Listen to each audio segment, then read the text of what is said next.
Since the dawn of cinema, musical artists have drawn inspiration from the silver screen. But some genres of film have pushed the limits of artistic expression into the absurd, the profane, and beyond. We'll start at the beginning, with Cabaret Voltaire, the famed nightclub in Zurich founded by Hugo Ball, which would become one of the centers of the Dada movement. Dadaists rejected logic, reason, and mainstream aesthetics, and instead embraced nonsense and the anti-art of their avant-garde predecessors. Fast forward decades later, and one can see that their aesthetic descendants have traded in cameras and paintbrushes for synthesizers and homemade instruments. The music group Cabaret Voltaire, which was formed in 1973, along with bands like Throbbing Gristle and Coil, combined Dada-influenced performance art and experimentation with tape machines to create anti-music and pioneer the genre known as industrial.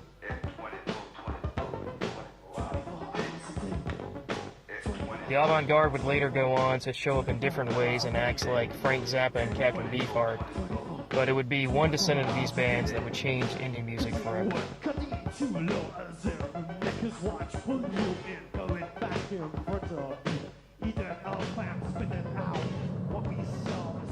Every band since the Pixies has wanted to be the Pixies.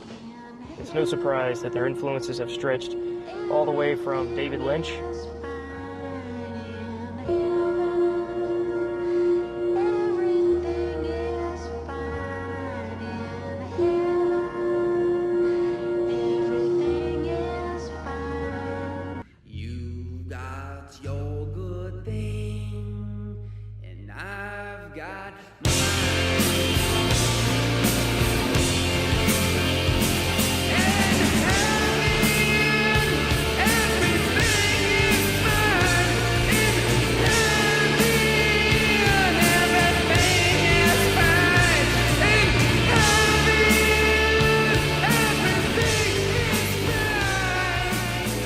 Luis Bunuel's seminal classic, Un Chien Andalou, the lyrics of which are directly referenced in Debaser.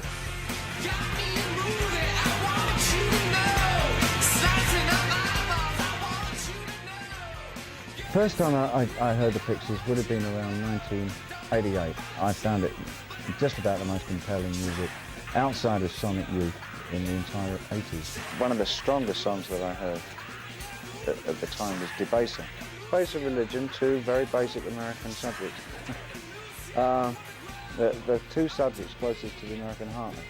The pure strength of him on stage, this kind of mass of screaming flesh, this kind of very imposing figure. David Bowie was no stranger to imposing figures. Like to take a cement fix, bigger standing cinema. Dress my friends up just for show, see them as they really are. But the people in my brain, 2 new pence to have a go. I'd like to be a gallery, put you all inside my show. Andy Warhol looks and scream, hang him on my wall. I didn't meet him until, I guess, the late 60s, early 70s, I can't remember the year. I found him it was an incongruous kind of situation. The guy was in the factory place, and it was a hive of activity. Everybody was doing something, talking up this, talking up that. And the guy was just sort of very quiet, sort of like a lethal kind of Svengali figure over this whole thing. Everything happened without his seeming to be taking any part. I wrote the Hunky Dory song before I met him. And then I played it to him at the factory, and he said, "Oh yeah, that's great."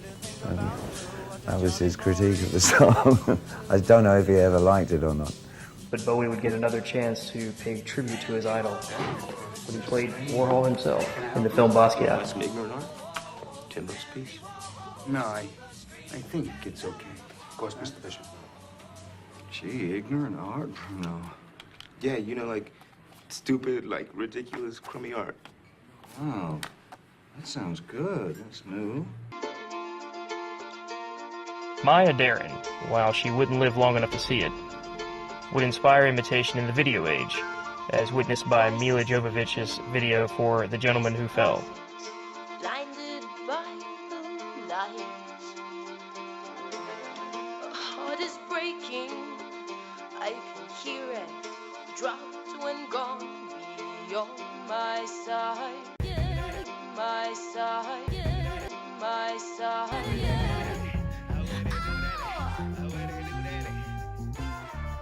We call that classy brass.